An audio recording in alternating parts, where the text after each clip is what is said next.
Where are you with the cancer right now? It is in there. Did we ever say, is there a beyond a stage 4?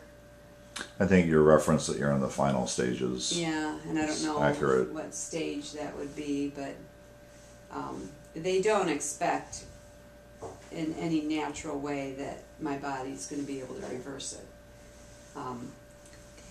They didn't expect that the first time either, and somehow, by God's grace, it did happen. So we're looking at this as just a journey in faith, really.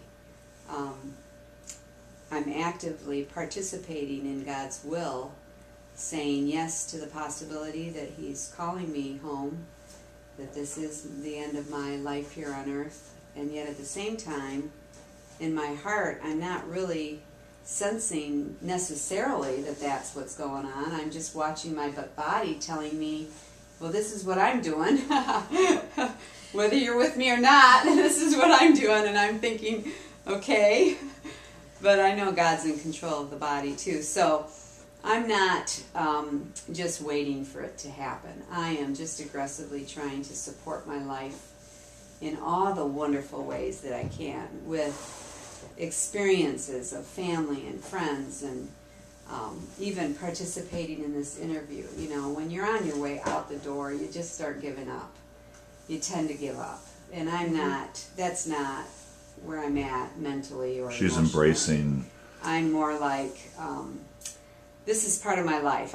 Nobody knows when their life is going to end. You could get in an accident on your way home, and I could outlive you by years, I don't know that. You don't know that. We don't know. So the awareness of the gift of life is really what's showing up more than anything in me.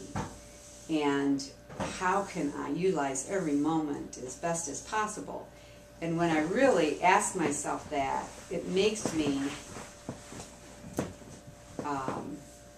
it calls me out of my comfort zone.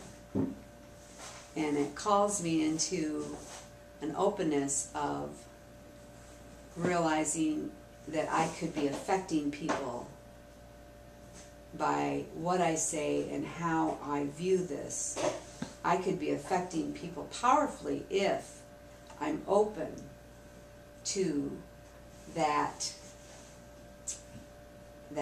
wonderful, awesome And that's God, that's not, it begins as an if and it's expressed as an if, but just, we have seen it so powerfully as a reality of the impact that God has been having on the lives of others through Annette and through her openness.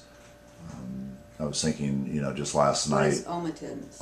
Openness. Oh, openness. I thought you used a fancy word there. What was that word? What was that word? Always learning. Openness? I didn't know what it was. Last night at the dinner table, it just kind of struck her that she was reminded that there was a meeting last night that a friend who has been struggling in his faith and openness, that she had invited him to attend kind of an informational meeting about prayer groups that she's been real involved with. It's called the Intercessors of the Lamb. Mm-hmm. And which will be part of some of the actual questions that she it's asked me. it's a renewal movement within the Catholic Church focused on intercessory prayer. But just as an example, is it okay if I share this, hon? Yeah. About what happened last night? She can use whatever we give her, I think. She felt prompted to call him and find out about just remembering the time of the meeting. And it was about 15 minutes after the meeting had started, and he had kind of made some excuses about deciding not to go, and she tried to persuade him to go. And then we took some time, just the two of us, to pray together for him. And out of that prayer, she asked me if I would be willing to take her to be with him at this meeting as a way to encourage him, and even in her physical discomfort, and it's harder for her to travel in a car. So she called him and said, would it help if I was there? And he said yes, and so I ended up driving her over to the northwest side, and he met us there, and And I wouldn't have even thought that would really be responsible. If I, you know, like in another situation, my, you know, just to call someone out of the clear blue and say, hey, you got that meeting going on tonight. Like, I wouldn't have even thought of that. I wouldn't have been thinking that way. But because it's kind of like the Lord is starting to stir my heart up to think more that way about where other people are at, and you know, I don't know how much time I have left. Let's see what I can do to help. You know, it's so life-giving. Seizing the moment and valuing the time. Yeah. And so, okay, so I'm ill and I'm dying, and I'm at home, and it's snowing. I shouldn't be out running around trying to help this guy get somewhere when he's scared and he's, you know, upset and maybe worried, and yet it was exactly what I needed to do. And I wouldn't have known that had the Lord not just kind of put it on my heart, and I guess listening is probably what I'm learning, just to listen and to come past the uncomfortableness of it. So to even ask Paul to drive me, you know, just to risk him saying, oh, Annette, come on, you shouldn't be out there, you know. But he didn't. He responded too, and then pretty soon we're on the road, and it was slippery, and we were headed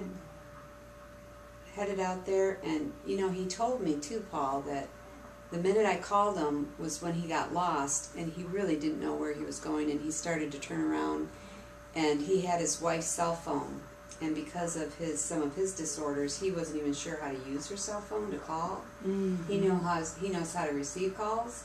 He didn't even know if my cell phone number was in there or anything. And that moment of fear just hit him, and he was going to give up again. And then I called and said, okay, where are you? And then Paul was able to just walk him through, you know, the neighborhood and get him there. And the whole evening was perfect. It was exactly what he needed. And he cried after, and he said, Annette, how you did that and how the Lord worked through you, he just felt like it was exactly what he needed.